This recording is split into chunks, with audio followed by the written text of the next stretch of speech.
Hello friends, welcome back. Only 3 wars left in Season 12, and the best alliance you've never heard of is 29th in Platinum 2. Today we're taking on CP.BR, which is an alliance that I think I've seen before on the leaderboards. I couldn't find us a record that we actually fought them before, but they look really familiar. Anyways, we're going in today with Void and Namor and Symbiote Supreme, another war where we're going to be using all 3 champions. So let's get right into it.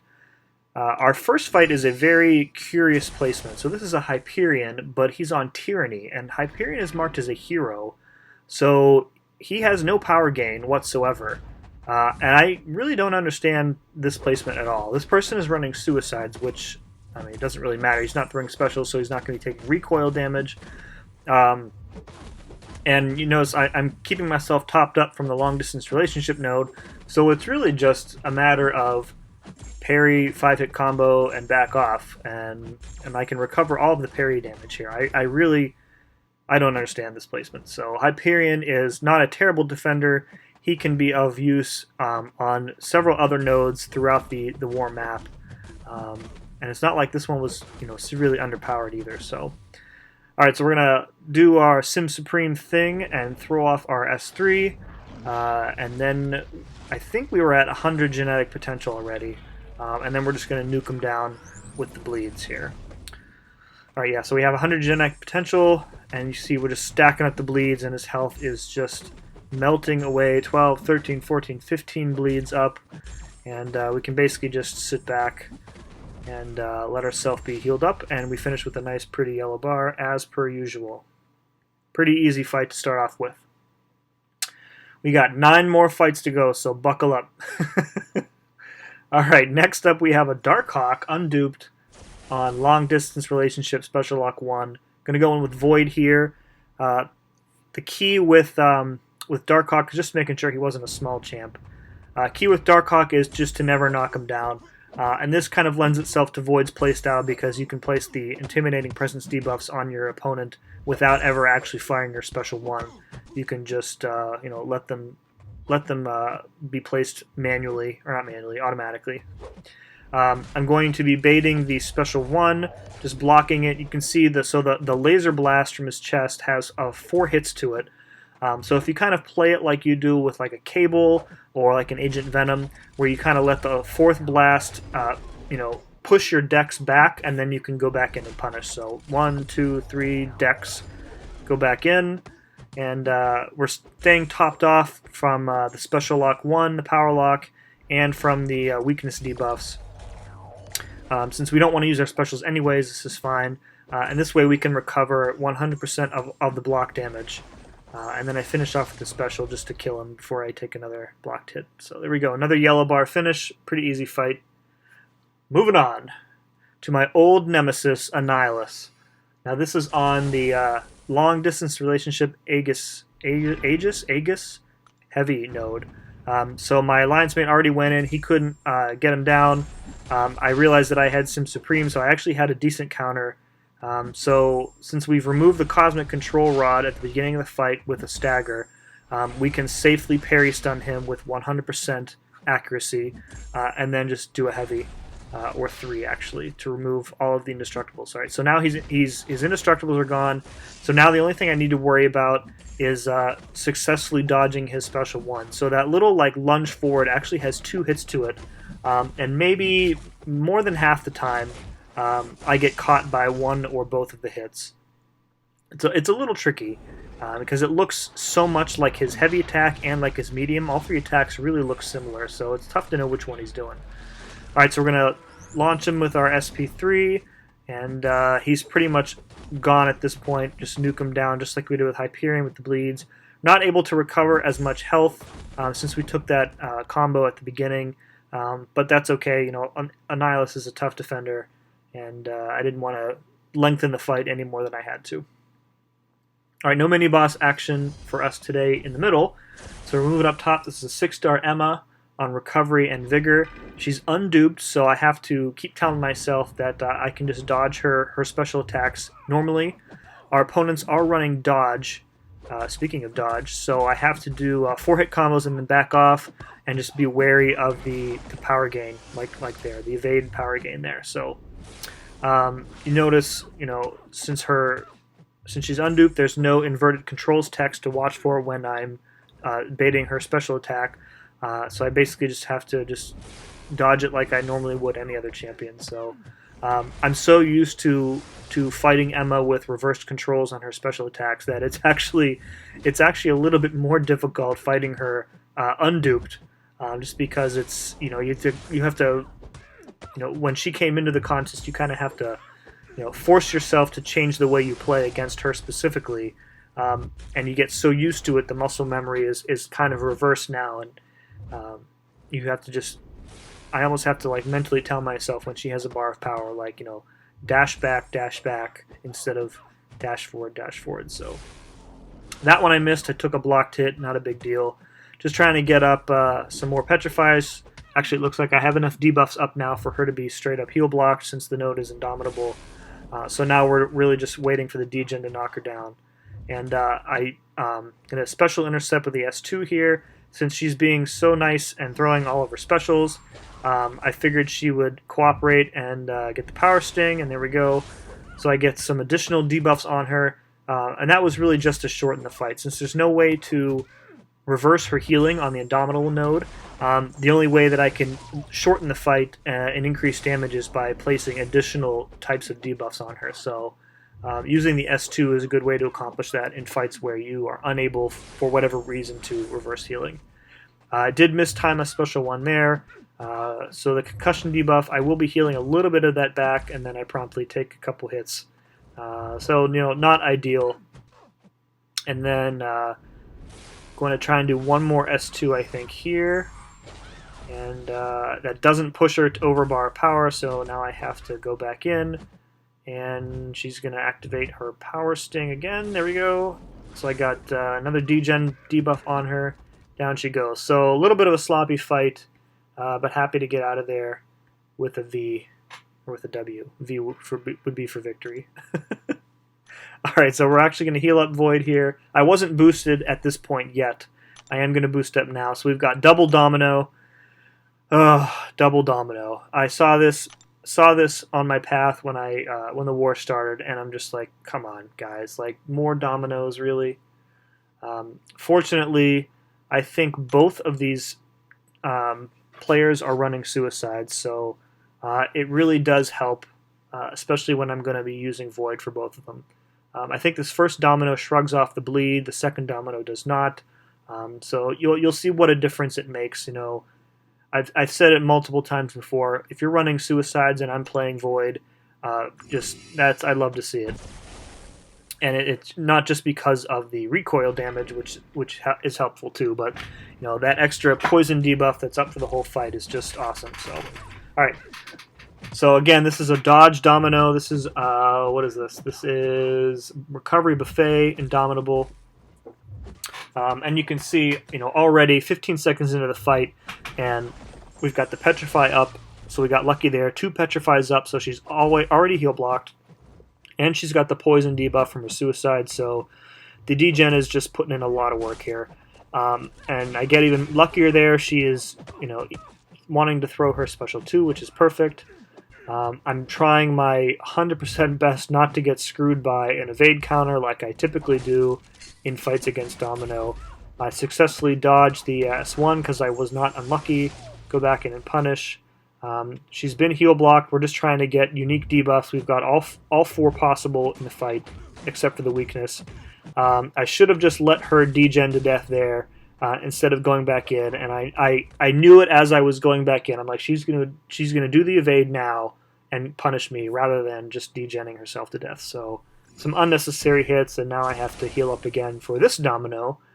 So just costing myself more glory at the end of the day. I still haven't needed to spend any units on potions this season, so that's been pretty good. I've bought a couple boosts just to give myself a nice buffer. But all right, so this Domino is running suicides as well, as I mentioned. This is the normal buffet node and best defense, so increased evade chance. But I've got, her health is just melting away. Even when I activate the buffet node, the Despair Mastery is helping to mitigate that a little bit. and I'm trying to stay aggressive without triggering that evade. So there we go. Luckily, the power gain was halved from the Petrify Mastery, so that's good. Other than that, it's really just a matter of surviving and not getting evade countered on an initial medium. If she evades during the light attacks, it's not as bad. And I'm also being extra careful to back off when she's lucky, just setting myself up for success as much as I possibly can. There we go. So there I get tagged with a medium evade counter. It's so frustrating. There's no way to avoid those. When you dash in and she counters attack before your animation is over. Very frustrating. So I'm going to take that frustration out on Annihilus number 2. So double Annihilus, double Domino this war. We're going to heal up Sim Supreme. I'm running my boosts still. So we're going to heal him up, and then we're going to go in. This is the debuff immune special lock 1 node. So I can kind of keep myself topped up with the power lock, since I won't be able to get to my S3 and just beat him down with bleeds. So I'm trying to be extra focused on the heavy attack because, again, his heavy attacks, there we go, I got tagged by the S1. His heavy attack, his initial medium, and his special one all look very similar to me. And I don't really fight this guy enough to be able to clearly tell the difference. So, and then also, this being a debuff immune node, you pretty much have to bait the heavy unless your intercept game is on point. So there we go. We dodge it that time. We just block the rocket things or whatever those are that he's firing off. Still healing up from willpower. I'm pretty wary when I'm not seeing a red stagger icon up on him. I'm trying to throw my S1 just in case if he gets that Cosmic Rod buff, man, he is just a nightmare to fight at that point. So the S1 will nullify a buff. I don't think you have control over which one it nullifies. There we go. So we trigger the S2, block the lasers. I don't know that that is fully evadable. And this fight is actually going way better than other Annihilus fights that I've had in the past, especially this season.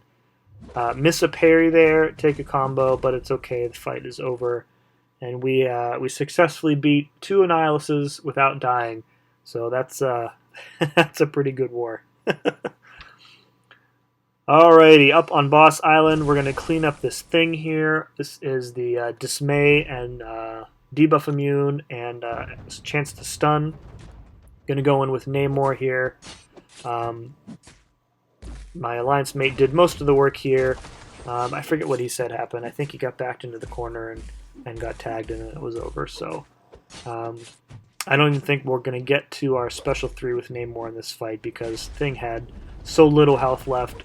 I'm really just trying not to get hit because that Dismay node, the degen, is pretty powerful. Obviously, the higher that you go in your combos. So we're going to hit him into his block, get 15 rock stacks, bait out a special 1. So now we've cleared his stacks, and we can go in and finish him off here with a medium. There we go. Alrighty. Next, we have another Korg on Stun Immune, Enhanced Special 1, and the extra physical resistance node. So, like usual, we're going to go with Namor. Not going to bother to heal up here. Considered it briefly, just making sure my boosts were still up. So I got some good value out of my boosts this time. I think that was, 4 fights out of 1 set of boosts, 4 or 5. So you'll see this guy's also running suicides. Doesn't really matter in this particular fight because we're not using Void. Strategy is the same as it usually is. So we are immune to the Thorns damage. We're going to try and push him to his S2 where we can. If he throws his SP1, it's not a problem because we can just do that. Notice we're gaining rock stacks. I'm sorry, outrage at a pretty nice rate. We've got 28. Immediately throw the SP3 so that we can come out of the SP3 with a Fury and then be set up immediately for our second SP3. I feel like I'm getting better with the timing on the second SP3, so especially when it helps when they cooperate, obviously. So going with a 5-hit combo to get that last 5% of power, push ourselves up back to the second SP3. And I think his rock stacks are down at this point, so it's going to do significantly more damage than the first one did. However, I screw up again with the SP2. I take an SP1 to the face, and then I don't know what I was thinking here. Just throwing my SP2 into thin air.